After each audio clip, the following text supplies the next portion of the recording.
This next song. And finalist number 2, Marino. Number 2.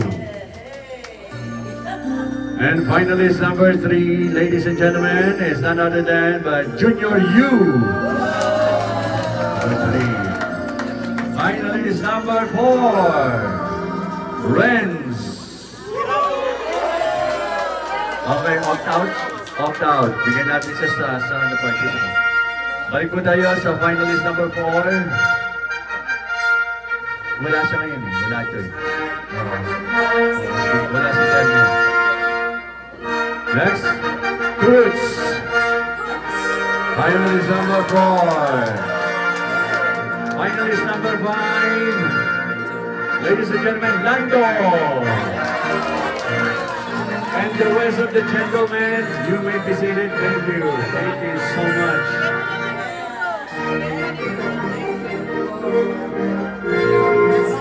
Balik po ang tulak-lak. I-resibo pa kami niyan.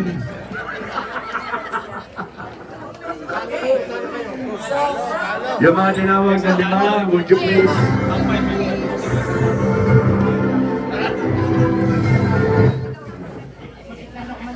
Maraming salamat mga fathers.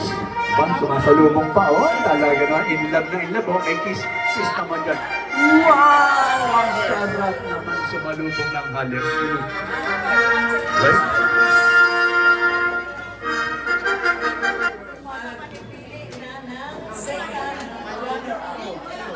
Okay, mula dito sa 5. Ayan po. Ayan po. Ikinumos ko from the 5. Tatawag po tayo. Ladies and gentlemen, sa buong buhay mo, kung hindi ka naging Mr. Foggy, ikaw ngayon ay Foggy. Alright. Tawagin mo na. Mr. Foggy ng Helping Hands to, kala mo ba? Ladies and gentlemen, second runner-up. Here we go. Magtingin. Makinig po kayo dito bago niyo sandukin ng mga kanin ninyo. Second runner-up. Ladies and gentlemen, second runner-up. Tatay of the day, Lando. Wow. Teka, meron kang cheque. May cheque ka na walang pondo. Ayan. Ayan. Second runner-up. And then, first runner-up, ladies and gentlemen.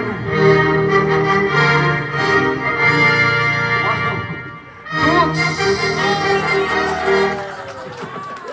Wow. Mr. Poggy. And ladies and gentlemen, the father of the day. 2024, Father, Mr. Father's Day 2024, now helping us, Mr. Junior U.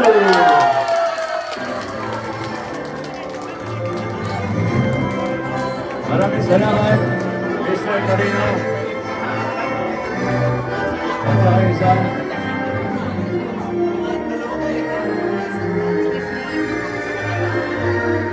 Sino ba yung mana? Okay.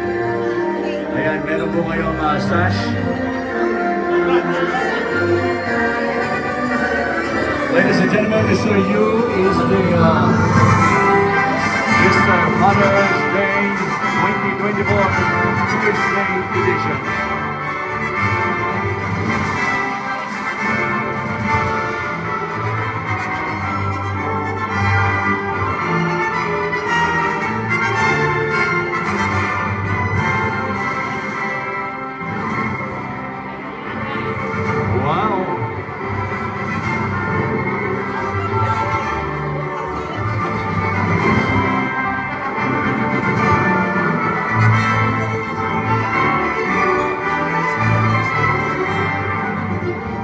There you go. Kasama po ni Mr. Father's Day 2024 si